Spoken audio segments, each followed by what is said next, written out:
gotta do nothing crazy. See, all I want you to do is be my love. So don't give away. Hey guys, it's your girl D, and welcome back to my channel. Today we're gonna be talking about something a lot personal.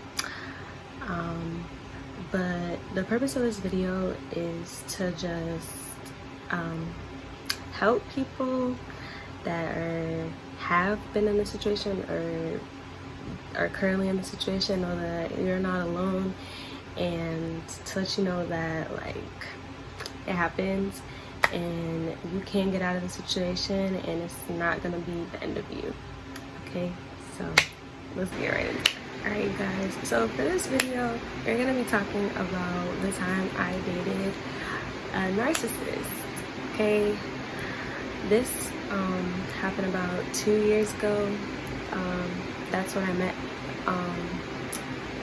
what am I gonna call? Okay, so the purpose of this video, I'm gonna call this person X, and I'm not gonna, yeah, X and R are gonna be the two people.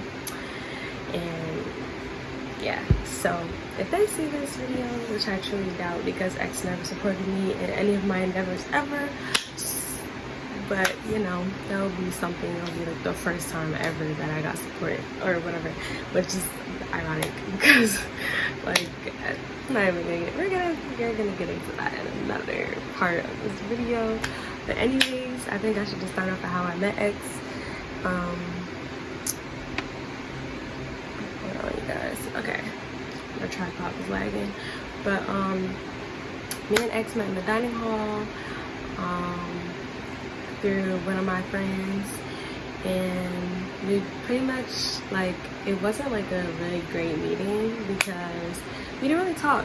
Like, I thought X was cute, and I ended up asking like, oh, what's your name, throughout the dinner, and then X told me, and then I was like, okay, and then that was about it. Like, there was no real like love at first sight. That was definitely not it.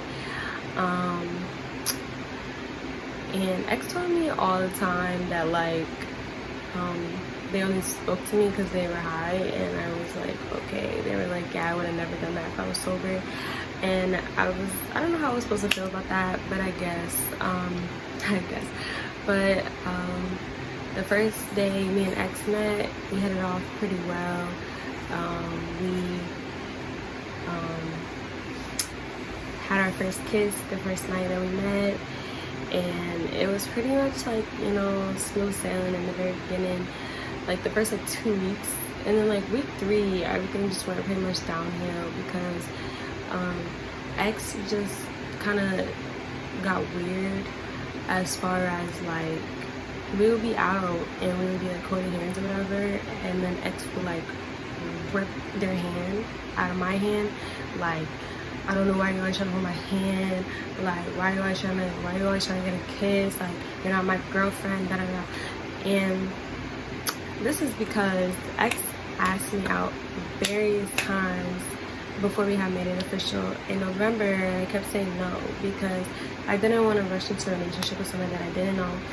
And we had just met, and I found no reason to just be in a relationship just for vibes and aesthetics. Like, I don't even know you really, and you're asking me out and I'm saying no. Like, I want to say I got asked out like 5 to 10 times, and I said no every single time because I was just like, no, like, we just met. Like, I don't see the point in just being in a relationship. Like, we can continue where we are and see where we go from there. And X just like not like that. And X was very secretive as far as like Instagram and their phone, and like I didn't care about none of that because I've never been the type of girlfriend to like go through your phone, because if I feel like I have to go through your phone, then we don't need to be together. And that's just how I feel. Like, I'll never go through anybody's phone. Like, that's just not my forte. I'm not gonna get my feelings hurt, you know what I'm saying? Like, when stuff happens, like, it'll happen, because I never went through X's phone, but stuff still, like, I still found out everything, and it was kind of like a crazy, like, because X and I were in a very toxic relationship. I want to say it was an abusive relationship on their end to me, because there's just never, no, I wasn't like hit or anything like that, but abuse isn't just physical. You can mentally and emotionally and verbally abuse somebody, and those were the avenues that they chose to abuse me. So that's why it took me so long to realize that I was in that kind of relationship, because I wasn't being hit. I was being taken advantage of sexually, and it just, every time that we were like together intimately, 90% of the time, I never like finished or anything like that, and it was more about what X wanted and not necessarily me. Like, I would ask for stuff, and then it would happen for like 2 seconds, and then it would be like, oh, like, do this, do that, do this, and I'm like, no, like, I don't want to. And then now it's, oh, I should never came over here, like, you always do this, da da da, like, trying to make me feel bad for not being in the mood. But honestly, like, after a while, I just like didn't feel comfortable being with X. Even if we're being completely honest, like the very first time that we were even intimate with each other, it was like we were kind of like getting kind of like to that point of the relationship. We were dating at this time, but I told X that I didn't want to do it various times before that, and then there would always be like an attitude like, why you don't want to do it, like get mad at me because I wasn't ready for that. It wasn't that like I didn't want to, but part of me didn't want to, and I wasn't ready for that kind of connection with X. And after I made this connection with X, it made it harder for me to leave a little bit, and I'll explain that again in a different time. But the very first time that we were intimate, we were like in the bed, like, doing stuff, and I said that I didn't want to go like any further, and X was like, okay, that's fine. And then proceeded to take their bottoms off, and then I was still like on the bed like, what? And then X was like, come on. And then I was like, what? And then next thing I know, like, that's happening. And like, I want to say that was like the worst like 2 minutes of my life, because like I did not want to do that. And I just told myself, like, we're in a relationship, like it was bound to happen anyways, so like there's no way that it could be, sexual assault or whatever. But like it was, because looking back, like I didn't want that. And I kept saying that, and every time it would just be like, oh, I'm not even gonna come see you anymore, this is what you're gonna do. And at the time, I felt like X was all I had, because of our connection that we formed, that I felt was a connection.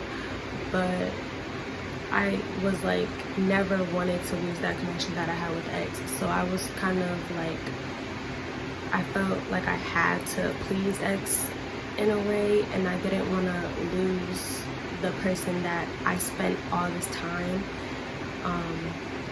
opening up to over something as meaningless as sex. But it really wasn't meaningless to me, because like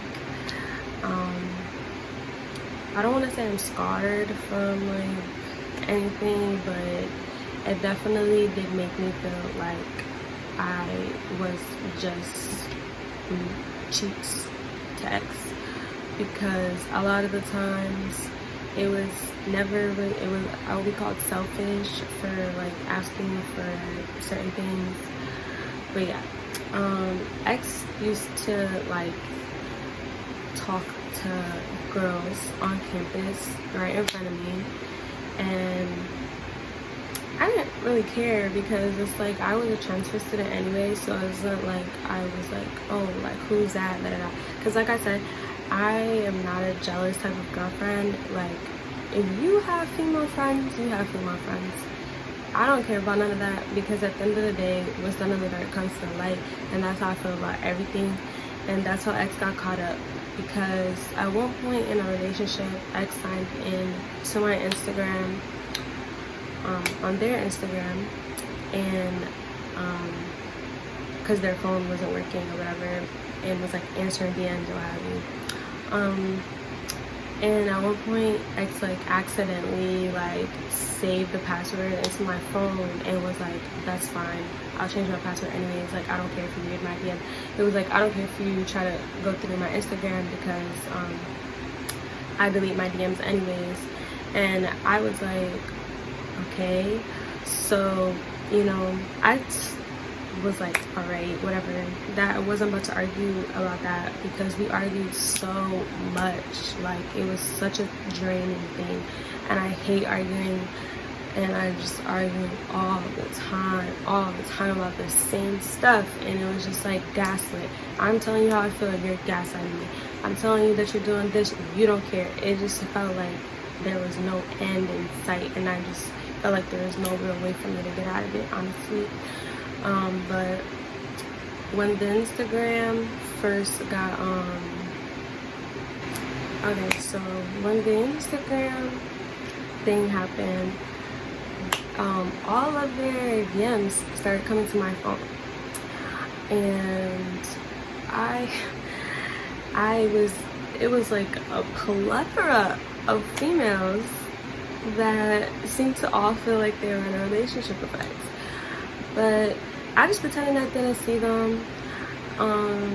There was a girl that went to school there. One of the girls literally lived on my floor, and I was like,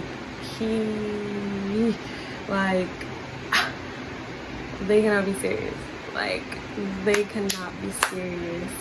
Like, you're embarrassing me. Like, but I never ever brought this up, because I was like, bet, because I didn't feel like I could say anything because of the way I got the information. So I was waiting for them to slip up so I could be like, oh, by the way, like, I know this, I know that, I know this, right? So yeah, so that's what happened.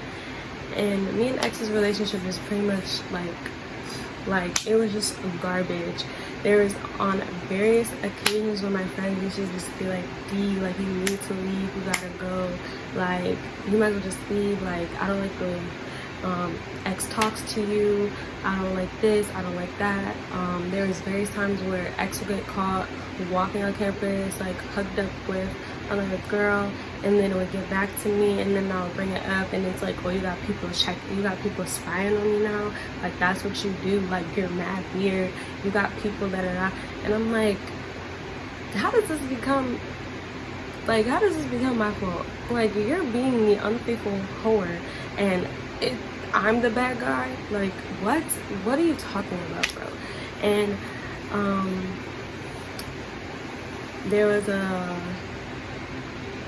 time where I had tried to commit suicide in my dorm room, and I had mentioned it to X. To be continued. This was when I